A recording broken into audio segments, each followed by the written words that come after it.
In today's reading, Exodus chapter 28, we're reading all about the priestly garments that God has made for Aaron and his sons and for future priests. And as you're reading it, you may be thinking, where's the practical application for me today in this chapter? And let me give you just a little bit of encouragement. First, much of the Bible is deep with practical application. A lot of it is very clear. I think the Ten Commandments, thou shalt do this, thou shalt not do that. Parables that Jesus tells, or stories and narratives we read about with clear examples. But then some of the Bible is like Exodus 28, and it seems so detailed and so pertinent to the time it was written. We lose its meaning today.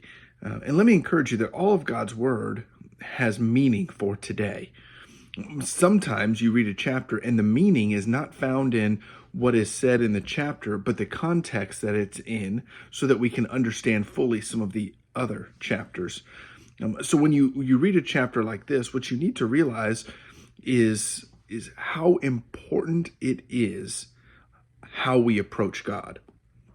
We don't come to God in any manner which we desire. We come to God as He calls us to come to Him.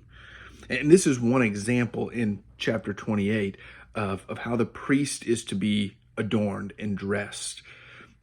Two different times, both in verse 35 and then in verse 43. There's a warning that he needs to do this lest he die. This was serious to approach God, and you had to do it purified and holy and adorned and dressed in a certain way. Now, the application isn't when you come to church you have to wear certain clothes. That's not the application at all. The application is when I come before God, I do so on God's terms, not on my terms. So when I do go to church and I think, well, I didn't like this, or I didn't like that, or they should have had this, or the temperature should have been that, or the message was this, or I didn't appreciate that. What we're doing is we're coming to God and saying, I want worship to be about me and about how I think it should be.